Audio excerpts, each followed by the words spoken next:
My name is Robert Keith. I'm the Regional Fisheries Supervisor for the Wyoming Game and Fish Department. We're out on Flaming Gorge today to see if we can find some small lake trout less than 28 inches. One of the really important tools for fishing for small lake trout on Flaming Gorge is to have some kind of sonar unit, a fish finder or a flasher, so you can figure out what your depth is and you can figure out where the fish are.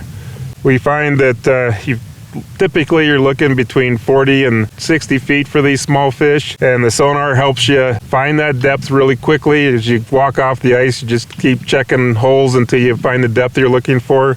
Sonar becomes really critical fishing for these small fish. When find the bottom with your lure, you can see your lure on the screen, and especially you can see the fish come in on the screen, so you know the fish is there. You can try to entice them with the lure. You might see fish that are 20 feet shallower than where your lure is. You can reel up to them. Great tool for fishing for lake trout and other fish in different waters in the state.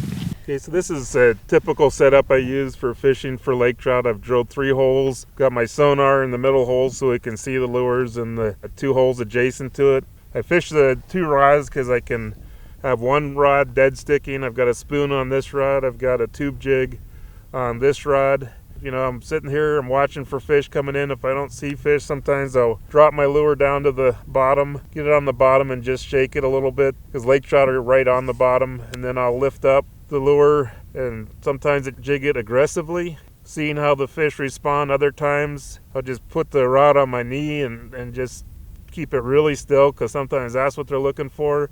Other times it's just a matter of just kind of shaking that tip gently to see if the fish are gonna grab it. With the spoon, I tend to like to be a little bit more aggressive, because that's where you get the action out of the spoon.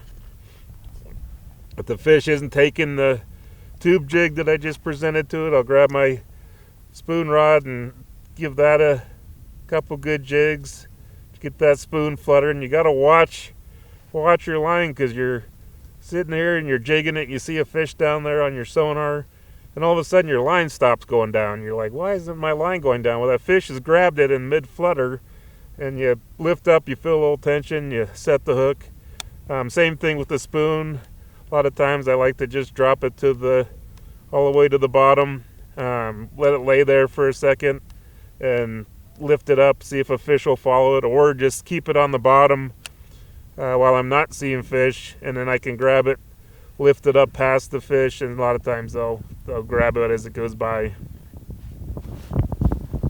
So, see more tips on how to catch species like lake trout and burbot, please click the link on the screen.